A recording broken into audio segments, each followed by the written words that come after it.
appeal of an order granting attorney's fees under a statute which allows for attorney's fees to a trustee, provided those attorney's fees are reasonable. Under Platt, the courts have stated that the application of reasonable. Now, before we get to the merits, though, don't we really need to consider Mrs. Hoffman's status both in the lower court and in this court? There was apparently a guardian of the property appointed, that being the bank. That's correct. And there was never any challenge. Yes. Isn't Florida law pretty clear as to the extent of the duties and obligations of the guardian of the property in these types of cases? The Florida law says that either the guardian of the person or the guardian of property under the statute have powers of a plenary guardian. It provides notice to interested parties. We were noticed of the hearing. There was no objection in the lower court as to notice of the guardian of the person. All the money is going to be paid out of the estate of the minor. The minor bears the burden of all expenses, whether to the trustee and of the other party. Isn't it inherent in your client's argument that the guardian of the property was not doing an adequate job of protecting this minor's interests? That is our position exactly, however, inasmuch as my question then is why was the bank allowed to proceed unhindered or even unchallenged at any stage as the guardian of the property? They're not even here today. They're apparently not unhappy with this decision. And we're unhappy with the bank. If this decision continues, we have lost grounds to go against the bank for attorney's fees because we've been noticed, and it will be binding on us. But you had counsel appear at the hearing and apparently sit at the same table with counsel. What was it, SunTrust? Yes, sir. With SunTrust, and we don't have a record, so we have no objection whatsoever that there was any dissatisfaction made known to the trial court whatsoever concerning SunTrust's actions with regard to this young minor. Your Honor, there is no record of the lower court. The parties have stipulated that there was no evidence presented in the appellee's motion and brief to the court. They stated that there was no evidence presented in the lower court about attorney's fees. How does that help you? I don't understand how that helps you. Excuse me, trustees' fees, because the statute provides for trustees' fees. I don't see how that helps you, counsel. If your lawyer was there and didn't have a problem, I don't really see how that. And apparently there's some suggestion here that the judge would not even let the trustee put on evidence about the value of fees, and there's no record at all that your counsel had a problem with that. Which is an abuse of discretion because he's required to. Not if nobody objects or even affirmatively waives it, though. I understand you want to talk about the amount of the fee, and there's some appeal to that argument, but I'm having a real problem understanding how we get to it. All right. Let me do it this way. We did not object to the payment of a fee. We objected to the amount of the fee because there was no evidence presented as to the reasonableness of that fee as it related to services provided to the trustee. And that is in our motion for rehearing. Mr. Rood objected to the amount of the fee below? No, sir. He said he would object to the fee, but that we would probably object to the amount. That I had no objection to the payment of a fee, but did as to the amount. And we filed a motion for rehearing and voiced that objection in the motion for rehearing. I believe it's in the third paragraph, setting forth those issues, and we were denied. And as a matter of law, under the statute on payment of reasonable fees, the court is required to produce the evidence supporting the finding for the payment of a fee, a trustee's fee. Under reasonableness, it cannot be a percentage. That's where Platt comes in. Under Litchman, it says they must record the evidence and make express findings in the record. That was not done. Well, I got to go back to, I don't see why we shouldn't conclusively presume that young Samantha Hoffman was adequately represented at that hearing, and that all objections that could have been made were made, and that all evidence to the contrary that could have been put on was put on. And if we do so conclusively presume, I just don't know where that leaves you in this appeal. There's no effort, there's no evidence in the hearing as to the reasonableness of the fee and its relationship to the services provided.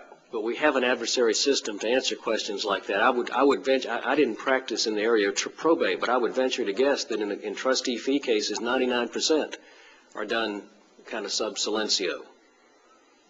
Just like this one was. But the court, it's not fair to a party who must pay the fees when they're relying on a court order of 4 years ago that did present evidence that there's no relationship between the evidence presented. There's no substantiation of this fee.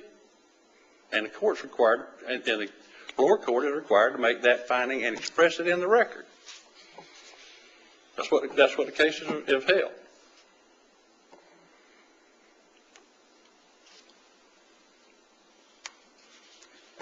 That said, Samantha Hoffman, we feel, had standing to bring this case.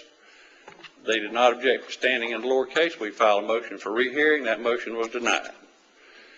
We feel that under the statutes for trustees' fees and under the case law, that the attorney's fees must be supported by competent evidence in the lower court as determined plat, setting forth reasonableness of determining those fees as based on lodestar for the time that is spent, the service value of the services rendered, and the relationship of those services to the beneficiary of the trust.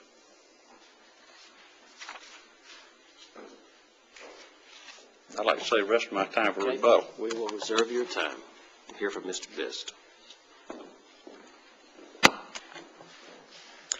May it please the Court, I am Michael Bist. I represent Kenneth Hoffman, who's the appellee, and responded to the petition filed by SunTrust Bank.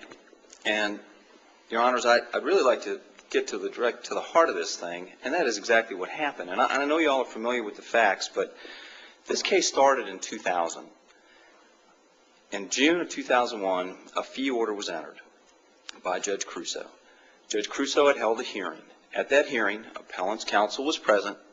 There was fact testimony, there was expert testimony, there were documents submitted, and Judge Crusoe said, here's the fee schedule that's going to be for the duration of this trust.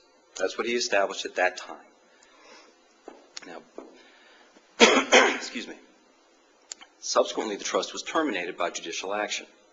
With the consent and the approval of the guardian of the property and the personal representative of the estate, SunTrust, that appeal was made of that lower court ruling, and the trustee continued to act as a trustee. And when that appeal was resolved, SunTrust filed this petition, went back to Judge Crusoe, same case, and said, Judge, we've got to transfer these assets. We've got a bunch of issues to resolve as to what the trustee's done because he's been very active. There's been things filed in the public records, mortgages released, notes paid, all kinds of things. We've got to get that all cleared up for a public record. And he hasn't taken a fee since your order of June 2001. What do we do about the fee? And Judge Crusoe looked at the record. He looked at his prior order. He considered the fact that a petition that was filed, this petition that was filed by SunTrust, was not objected to. The only person filing an answer was the trustee who admitted the allegations. The trustee had filed an accounting that was not objected to. And having looked at all that, the court made its ruling that, you know what, nothing's changed. We've got the same issues, the same liabilities, the same trust assets, the same responsibilities, the same work, and we've got the same trustee. I've already made my ruling on what the fee should be. There was no appeal of that order. There was no objection to that order. I'm just going to continue it. It's a resulting trust. Instead of being expressed, it's resulting. Everything's the same. The fee's the same. That's logically what he did, and that's a logical ruling. There was no appeal, no objection, as I said, to the accounting, nor was there any appeal or objection to the order transferring the assets to the personal representative. What's the reason for the judge to provide in this order that any party has 10 days to object? Your Honor, I can tell you exactly. Well, as you know, we could not agree to a statement of the proceedings. We both tried, but with the consent of the parties, the court entered an order saying there will be no statement. But since the clerk filed the appellants, we then asked the clerk to file the one we submitted as well. But in that, as you'll see, if you read, as they ask you to read a part of it, we ask you to read all of it. And what it says is that the appellant's counsel said he was unsure as to the amount of the fee. He had no objection to the award of a fee, but he was unsure as to the amount of the fee. So the court said, all right, fine, I'll give you 10 days. And if you've got So something, this is not give me some something peculiarity substantive. of Florida, this is not some peculiarity of Florida trust law. This is what you're saying, some sort of an extension of largesse. Exactly, Your Honor. The Girls. judge said, look, if you've got something, and he says in his order, then set it forth. I want to see something substantial. In other words, if contrary to all the prior evidence, everything that's been admitted, everything that's been accepted, if you have something that you didn't bring to this hearing and that some evidence that you haven't put on, then show me. Otherwise, this is the deal. We're just going to continue the same fee schedule that we had before.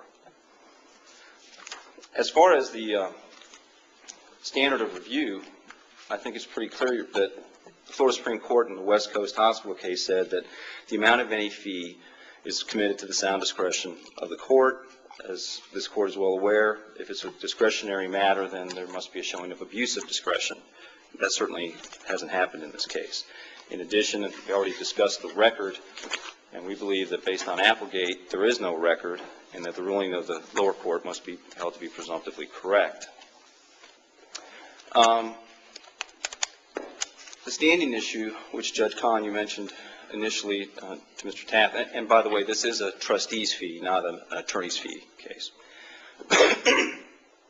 Clearly, the Florida law makes a distinction between guardian of the person and guardian of the property. We've got statutes that expressly set those two different guardianships and the responsibilities sets them forth.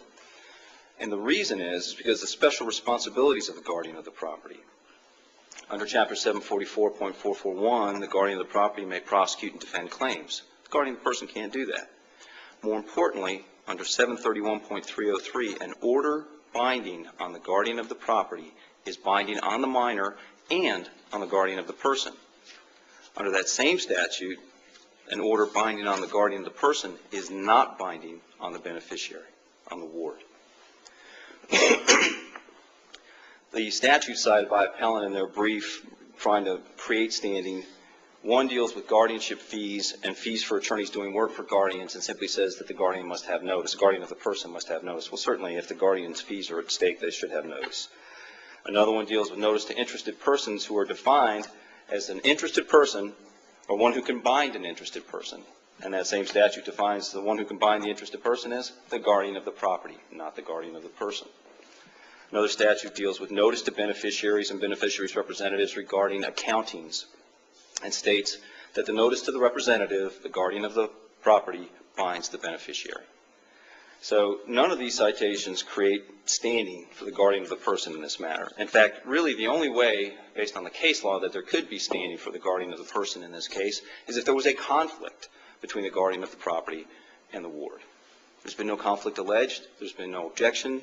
There's nothing in the record that would establish in any way any type of conflict. So we've got a petition filed by the guardian of the property. We've got, as it says in the order on appeal, the court heard argument from the guardian of the property.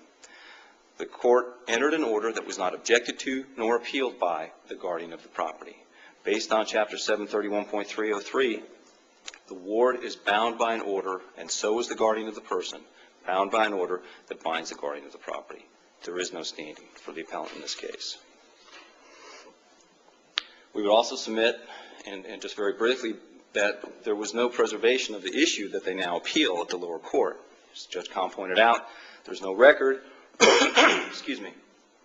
There's clearly, and this is without dispute, there was no objection as to the manner, the method, or the basis in which the judge calculated the fee. The only request was to, and this is a quote from the order, if there is any objection as to the amount, such objection shall be tendered to this court in writing, setting forth the substance of any such objection within 10 days. Well, that wasn't done. There was no objection as to the amount. Instead, they said, oh, no, there's no evidence, and they tried to create an issue of law and an issue of fact where none existed. As this court's well aware, if there's no objection made at the lower court, then that issue is waived. In this case, if you do look at the statement of the evidence which was filed by the appellee, which the appellant says in their brief they want you to look at, you will see that the counsel for the appellant had full opportunity to elicit testimony from the trustee, to object to the manner in which the lower court determined the fee, to object to the lower court's consideration of the prior testimony and evidence that it resulted in this prior fee order of June 2001. And more importantly, they did not object to the use of this prior law of the case and the continuance of the fee schedule, which is just what the judge did, as I said at the beginning. I don't want to belabor the point. I just would like to point out that appellant makes several arguments regarding the way the fee was calculated. Of course, those arguments should have been made in objection to the June 2001 fee order. But the West Coast Hospital case says that there are factors which may be deemed influential in determining whether or not a fee is appropriate. Well, while those aren't required, they are in fact were followed by Judge Crusoe when he entered this June 2001 order. In his order, the court said, the court's been apprised of the monies expended by the trustee from the trust estate, the services provided, the nature of the assets, the issues and liabilities concerning the trust, the value of the assets of the trust, the remuneration customarily granted to persons performing similar services, the amount of responsibility, the time taken, the performance of the duties, and the fact the trustee is a respected member of the Florida Bar. The court also held that the trustee's services have been and will be more unique than those services provided by a corporate trustee. All those issues that are alleged not to have been considered were in fact considered in this order.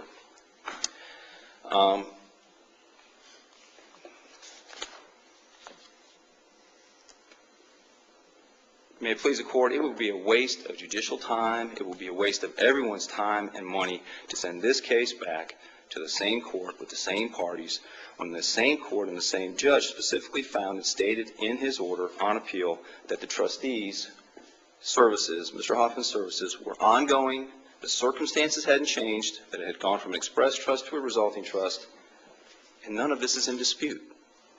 None of this is on appeal. We'll point out briefly that appellant's lodestar argument is without merit.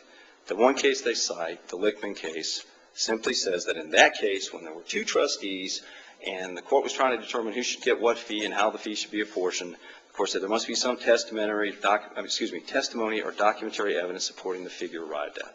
Well, we have that. We had that June 2001 hearing with all that information. You're saying there's no Florida case that directs the trial court to utilize the lodestar method for determining a trustee's fee? No, sir. It's still the old rule of reasonable.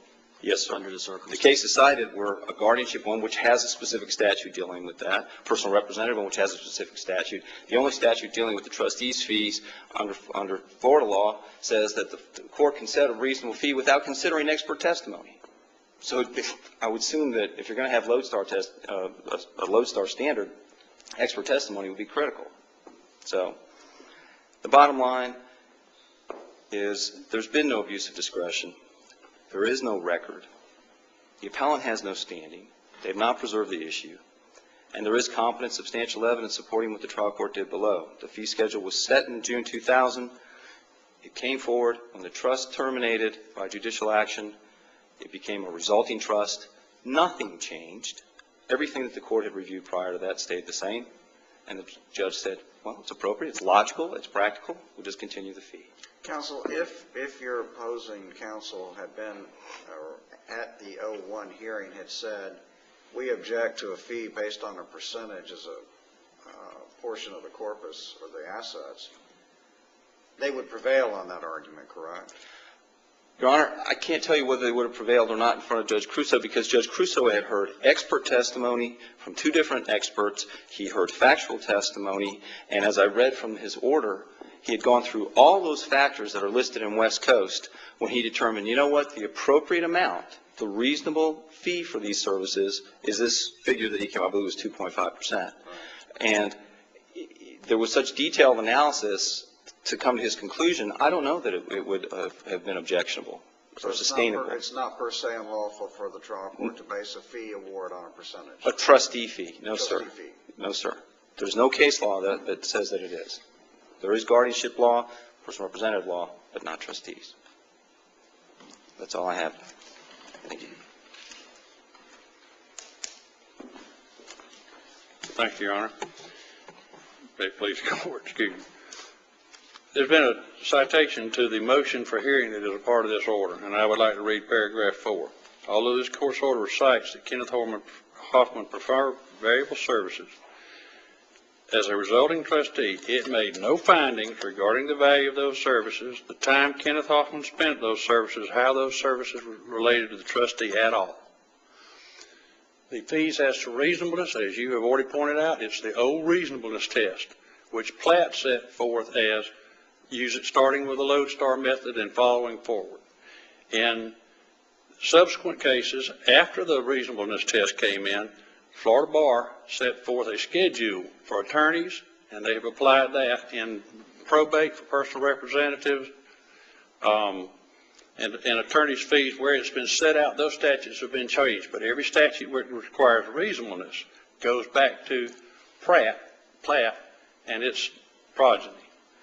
Second issue, if the court allows this case to stand, as he has pointed out previously, the guardian for the property has been handling all these cases. If the guardian of the property has no authority to confess judgment under 744 against the property of the ward, or make the minor subject to that order. Under West Coast Hospital, it did what he said a minute ago, but he has neglected to read the last sentence. While it approved a fee, the very last sentence of that case says, the reasonableness of fees in future years will be decided in such years and for such services as may be required in such period.